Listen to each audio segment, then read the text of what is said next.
तो मैंने दूसरे दिन सुबह क्या किया कि जितने बर्तन थे वो सानी मट्टा करता था तो मैंने सब उसको दे दिया तो अपने घर ले। तो मैं इसलिए कह रहा हूँ कि राजपूतों से भी कह रहा हूँ और आपसे भी कह रहा हूँ, आप में से ही अभी समरसता का भाव हमारे पूरे परिवार में और हमारे घर में और हमारे जहन्नम में ये सबसे बड़ा काम। मुसलमान लोग आपस में तालमेल करके मिल रही अलग बात है, नहीं हो एक दूसरे से नहीं करें, लेकिन खान पान और रहन सहन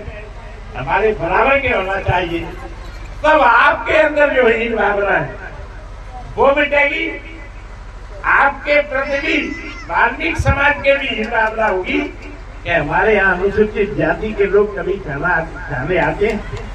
हम नेताओं की बात अलग है, पर जन सामान्य के बारे में आपसे बात और निवेदन कर रहा हूँ कि बाबा साहब के सपने उसी दिन पूरे होंगे जब हमारा सबका एक जैसा विचार और नीचे तक पहुंचाने का हमारा एक विचार, और जब तक हम आपस में बैठ मिलकर बात नहीं करेंगे और इन भावना ये आपको भी पैदा रहेगी, आपसे और नीचे रहते हैं उनको रहेगी और आपसे ऊपर है उनको रहेगी और हमारे से भी ऊपर और ब्राह्मण देवता है उनको रहेगी। तो ये सबका जो साथ है वो साथ नहीं मिल रहा, ये बड़ा भारी राष्ट्र के लिए पूरा ये राष्ट्र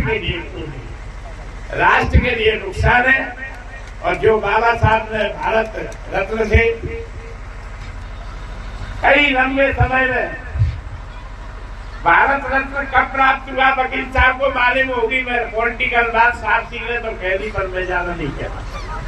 एक ये भी ध्यान देना था सब। और बाबा साहब की मूल वो चित्र होता है ना सेंट्रल हॉल में कब लगा था ये भी लिखा होगा संसद के उसमें, और वो जब लगा था जब संसदीय मंत्री कार्य मंत्री नरेंद्र सिंह जी पे चार्ज था, माननीय नरेंद्र मोदी जी की सरकार में उसने सेंट्रल हॉल में चित्र नहीं लगा। और भारत रत्न कब दिया था वो तब वकील साहब को मालूम होगा जब विश्वनाथ प्रताप सिंह जी की सरकार थी उस समय भारत रत्न दिया। जहां तक शिक्षा के क्षेत्र में मैं आपसे कहना चाहूंगा, वकील साहब को भी मालूम है छोटे छोटे स्कूल पढ़ाई लिखाई के मामले में वो सामान्य जाति हो, पिछड़े हो, अनुसूचित जाति हो, एसटी के हो, उनमें जो शिक्षा की गुणवत्ता है वो ठीक नहीं है पूरे देश के अंदर। लेकिन मध्य प्रदेश सरकार ने तो संदीपनी विद्यालय बनाकर और पूरे देश के अंदर हर विधानसभा में एक, हर ब्लॉक में एक और अब हर विधानसभा में 2-3। देवेंद्र जी अब तुम्हारे तरफ भी, तुम्हारे गांव के तरफ भी संदीपनी खुलने वाला है।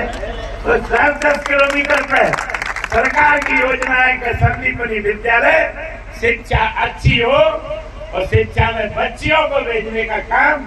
जरूर करें, जिससे हमारा परिवार सुधरेगा और ससुराल पक्ष भी सुधरेगा और तभी बच्चे पढ़ पाएंगे। क्योंकि मैं अपना किस्सा एक और सुनाई देता हूँ, नहीं तो तुम ये कहोगे